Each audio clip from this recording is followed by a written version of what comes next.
एक चीज बताइए आप लोग, क्या खुशी होती है कि आपको अपने घर में रोजगार मिलता है? तो खुशी है ना। आप गुजरात तो नहीं जा रहे हैं, महाराष्ट्र तो नहीं जा रहे हैं, झारखंड तो नहीं जा रहे हैं, वहाँ पे हमारे मजदूरों को अपशब्द बोला जाता है, गलत नजरों से देखा जाता है, आप परिवार से दूर होते हैं। यहाँ पे जाना हो तो आज अभी बस पकड़ेंगे 100 किलोमीटर चले जाएंगे।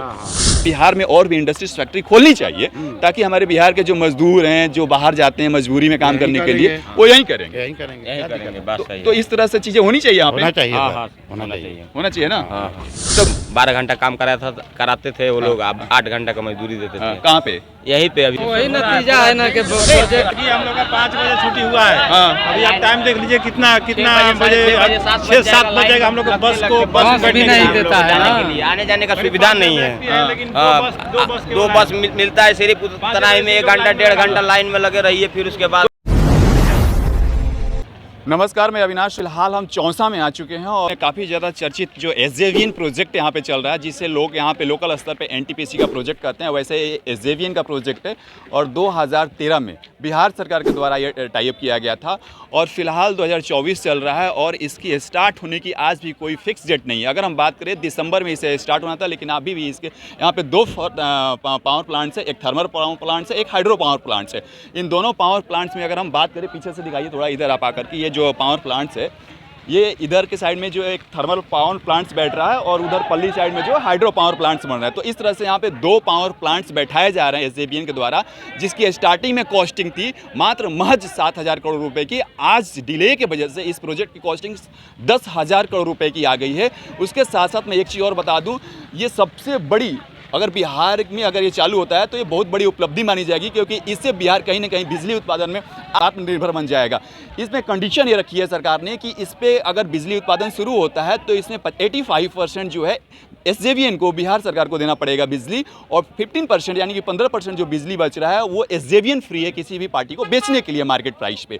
तो यहाँ पे अगर हम बात करें तो पहली चीज़ बिजली की अगर नज़र से हम देखें तो बिहार राज्य के लिए बहुत ही एक अच्छा प्रोजेक्ट यहाँ पे स्टार्ट किया गया था, लेकिन दुर्भाग्य है बिहार का कि आज तक ये चालू नहीं हो पाया है और इसके कार्य अभी भी फिलहाल चल रहे हैं। और मैं बताऊं, यहाँ पे अगर जब ये स्टार्ट होता है तो फिलहाल जो हम बिजली बाहर से इंपोर्ट करते हैं, दूसरे राज्यों से हम मांगते हैं, दूसरों पर डिपेंडेंट होते हैं, हमारा वही बिहार राज्य जो है खुद आत्मनिर्भर बन जाएगा और हम इतने सक्षम हो जाएंगे अपने राज्य को सफिशिएंट बिजली टाइमली और 24 आवर्स हम दे सके। तो इस तरह से खूबसूरत प्रोजेक्ट को भी कहीं ना कहीं बीच में लटका दिया जाता है, अटका दिया जाता है, फंसा दिया जाता है। और यही कारण है कि हमारे यहाँ आज भी कोई प्रोजेक्ट्स जो होते हैं वो नहीं चलते हैं और बीच में फंसे रहते हैं। यहाँ पे कुछ गाड़ियाँ है जो जा रहे हैं लोग यहाँ पे। और इसके साथ साथ मैं एक बहुत जो बड़ी चीज़ मैं आपको बता रहा हूँ वो लेबर की है। बिहार में मजदूरी की समस्या बहुत बड़ा है, यहाँ पे फैक्ट्रियाँ बहुत कम है, यहाँ पे इंडस्ट्रीज बहुत कम है। इस वजह से आप देख सकते हैं हमारे बिहार के लोग काफ़ी मात्रा में बाहर पलायन करते हैं, बाहर राज्यों में जाते हैं मजदूरी करने के लिए वहाँ के फैक्ट्रियों में। ये बिहार के लोगों का मैं बताऊँ तो कहीं ना कहीं ये मजदूरों का सपना है एक तरफ से। जब बनना स्टार्ट हुआ था तो लोगों को ये लगा था कि हमें यहाँ पे रोजगार मिलेगा, लेकिन फिलहाल ये बन करके तैयार ही नहीं हुआ है। तो रोजगार तो बहुत दूर की बात है। यहाँ पे फिलहाल जो यहाँ पे पीछे मजदूर दिख रहे हैं वो केवल और केवल कंस्ट्रक्शन चल रहा है इस चीज़ का। पिछले कई सालों से 2013 में एक टाइप हुआ था, उस समय से इसका कंस्ट्रक्शन चल रहा है। तो ये जो पीछे जितने भी बड़े मजदूर दिख रहे हैं या फिर काफ़ी उधर भी दिखाई लंबे कतार में जा रहे हैं, इधर लंबी लंबी लाइनें लगी होती है। सुबह के 2 शिफ्ट होते हैं, दिन का होता है और नाइट का होता है। तो यहाँ काफ़ी मजदूर आते हैं और ये अधिकतर लोग यहाँ बिहार का। अच्छा, आप लोग को अगर मैं पूछूँ, यहाँ लोग बिहार के होते हैं बाहर के हैं आप लोग? हम लोग तो यहीं के हैं, बिहार के हैं ना सारे लोग? बिहार के सर आप बोल रहे हैं कि 100 किलोमीटर से नीचे का। नहीं, मैं नहीं बोल रहा हूँ, हम बाद में बात करें। आप बिहार से हैं ना? हम कह रहे हैं 100 किलोमीटर छोड़ दो आप, पूरे बिहार से अगर हम कह रहे हैं किशनगंज से भी लोग आए, यहाँ से 250 किलोमीटर दूर से, क्या दिक्कत है? बिहार के लोगों को बिहार में रोजगार तो मिल रहा है। मैं कह रहा हूँ पहले बिहार के लोगों को तो मिले, उसके बाद 100 किलोमीटर के अंदर के लोगों को भी मिलेगा। पहले ही आप ऑब्जेक्शन करोगे तो ये भी चला जाएगा, है ना? तो जो मिल रहा है कम से कम वो तो ले लो। अभी बिहार से ही है। तो एक चीज बताइए आप लोग, क्या खुशी होती है कि आपको अपने घर में रोजगार मिलता है? तो खुशी है ना। हम करें 200 किलोमीटर मान लो, घर में ही मिल रहा है ना।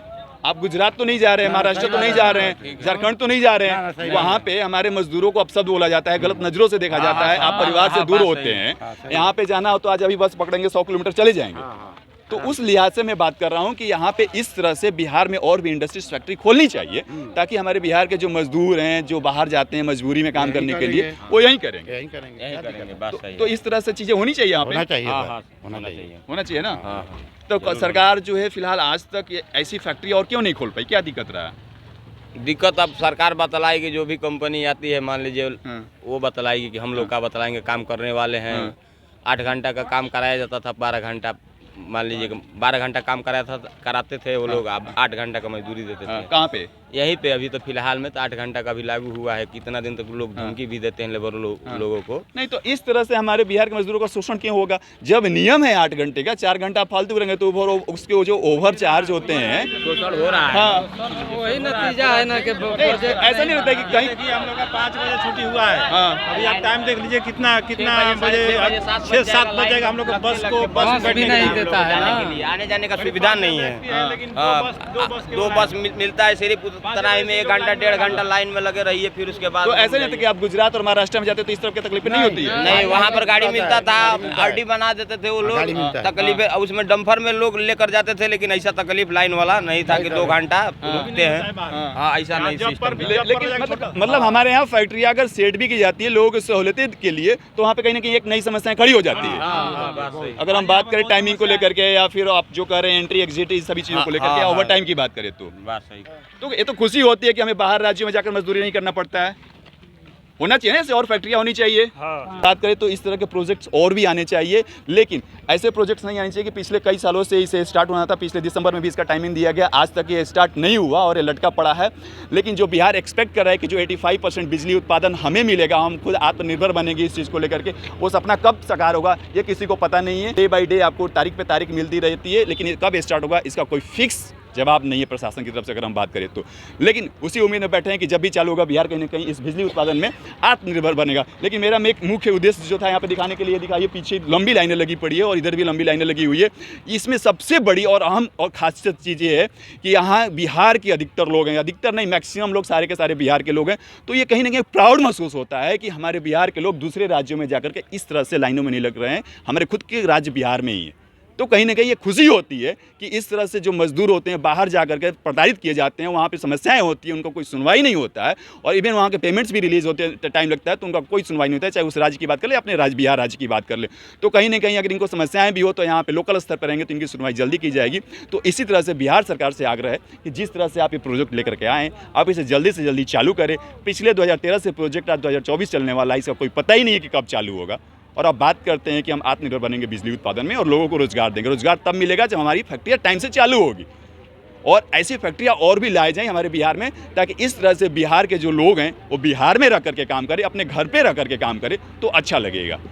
सही बात है, मतलब यहाँ पे रहकर हम क्या करें तो बहुत अच्छा बात है ना, क्योंकि हमारी इस तरह और फैक्ट्रियाँ चालू की जाए तो क्या दिक्कत है, हम क्यों जाएंगे बाहर? बाहर नहीं जाएगा ना, इधर ही काम करेंगे। इधर काम करें, थोड़ा कष्ट भी हो ओवर टाइम का, जैसे कुछ लोगों ने कंप्लेन किया, सह लिया जाएगा, क्योंकि बाहर से तो ज़्यादा अच्छा है ना। अच्छा है, नहीं लगता आप नाखुश हैं? मतलब ऐसी चीज आप बाहर जाकर गुजरात काम करोगे, फिर महाराष्ट्र में काम करोगे यहाँ पे? गुजरात ऐसे थोड़े काम करते हैं। हाँ। टाइमली छुट्टी होता है, बगल में रूम रहता है, और साधन भी रहता है, तो अच्छा से आदमी आता है जाता है। तो यहाँ पे जो दिखा रहा हूँ मेरे पीछे आपको, ये जो दिख रहा है ये SJVN का प्लांट्स है, और SJVN का यहाँ पे दिखाइए, ये रहा ये SJVN, ये रहा जो कंपनी है जिसकी मैं बात कर रहा हूँ SJVN का, ये है SJVN थर्मल पावर प्लांट्स। और कुछ जो थर्मल पावर प्लांट्स है इसका वर्क इन्होंने NTPC का दे रखा है, इसीलिए लोग इस प्रोजेक्ट को कहते हैं कि NTPC का प्रोजेक्ट है। यहाँ पे जो लोकल स्तर के लोग हैं उनको ज़्यादा नहीं नॉलेज इसके बारे में, लेकिन यहाँ पे कुछ आए दिन समस्याएं भी होती रहती है, लोग प्रोटेस्ट करते रहते हैं 10-15 दिन पे। कारण ये है कि लोगों का यहाँ पे जो लोकल स्तर के जो किसान हैं उनका इल्ज़ाम ये लगाया जाता है कि हमारे जो ज़मीन लिए गए हैं उसका आज भी सही मुआवजा नहीं दिया गया है, और उस मुआवजे के लिए आए दिन किसान जो है प्रोटेस्ट करते रहते हैं समय समय पर। तो कहीं ना कहीं अगर हम इस कंपनियों के लिए अगर हम बात करें, अगर SJVN company thermal power plants की बात करें, तो किसानों के ज़मीन अधिग्रहण किया गया है, उसका सही मुआवजा देना चाहिए। क्योंकि अगर आप दूसरे राज्यों में जाते हैं तो आप किसानों के जो ज़मीन अधिग्रहण करते हैं उसके जो पेमेंट्स होते हैं आप टाइमली रिलीज़ करते हैं, तो कहीं ना कहीं बिहार में भी इसका पेमेंट्स टाइमली रिलीज़ किया जाए और किसानों को मजबूर न किया जाए कि वो प्रोटेस्ट करे। और उस प्रोटेस्ट से क्या होता है कि यहाँ पे जो काम वो चल रहा है उसमें प्रॉब्लम आते हैं, उसमें व्यवधान आते हैं, जिसकी वजह से डिले होते हैं प्रोजेक्ट्स। फिलहाल अगर मैं बता दूं तो अभी तक से प्रोजेक्ट चालू नहीं हुआ है, देखते हैं कब चालू होता है। बाकी यहाँ पे रोजगार की बात करें तो मुझे बहुत देख करके खुशी हुई कि ये दिखाइए जो लंबी लंबी लाइनें लगी पड़ी है, ये बिहार के इतने लोग हैं, मैक्सिमम इसमें से 90% बिहार के लोग हैं। तो एक बहुत ही खूबसूरत एक नज़ारा है, क्योंकि अगर आप बाहर जाते हैं तो बहुत दर्द होता है, कष्ट होता है जब बिहार के लोग इस तरह बाहर फैक्ट्रियों में काम करते हैं, बाहर भटकते हुए नजर आते हैं। तो कहीं ना कहीं अपने घर में हैं तो सुरक्षित हैं, सेफ हैं और अच्छा फील महसूस कर रहे होंगे। तो इस तरह से और भी प्रोजेक्ट, मेरे बार बार यही आग्रह है कि इस तरह से और भी प्रोजेक्ट्स यहाँ पे आनी चाहिए, ताकि बिहार के जो मजदूर हैं बाहर जाने के लिए मजबूर ना हो। जो आज बिहार जो है मजदूरों का राज्य जाना जाता है। कहीं ना कहीं जो लोग हैं अपने राज्य में ही रहेंगे, अपने राज्य में ही जॉब करेंगे, काम करेंगे। बाकी आप हमारे साथ बने रहिए, इस तरह की आपको तस्वीरें आगे भी दिखाते रहेंगे। तब तक के लिए आपको जय हिंद, जय भारत।